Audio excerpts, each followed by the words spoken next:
এই দই কাতলা রান্না করা খুবই সহজ, বাচ্চারাও পারবে। প্রথমে তেল গরম হবে, মাছগুলো দিয়ে দেবেন। মাছগুলোকে বেশ একটু লাল লাল করে ভেজে নেবেন। তারপর ওই তেলেই তেজপাতা, শুকনো লঙ্কা ফোড়ন দিয়ে, তেলটা একটু কম ছিল তাই পরে অ্যাড করেছি। এরপর ওতে পাঁচ ফোড়ন, পেঁয়াজ, আদা লঙ্কার পেস্ট, কাঁচা লঙ্কা অবভিয়াসলি, তারপর শুকনো লঙ্কার জিরের পেস্ট, হলুদ গুঁড়ো, কাজু বাটা আর পোস্ত বাটার পেস্ট দিয়ে ভালো করে নেড়ে চেড়ে একটু জল দিয়ে দিতে হবে।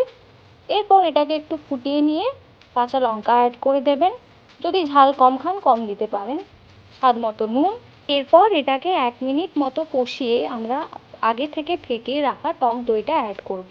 ভালো করে ফেটাতে হবে, নাহলে কেটে যেতে পারে, এবং ইমিডিয়েট মিক্স করতে হবে। অল্প চিনি অ্যাড করতে হবে, তারপর কষিয়ে জল অ্যাড করব। ফুটে উঠলে মাছের ফিলেগুলো অ্যাড করে দেব। বাস ঢাকা দিয়ে কুক করব 5 থেকে 7 মিনিট। জলটা কমে গেলেই ওতে গরম মশলা ছড়িয়ে গরম ভাতে গরম গরম সার্ভ করে দেব দই কাতলা। ইট ওয়াজ সো ইয়ামি।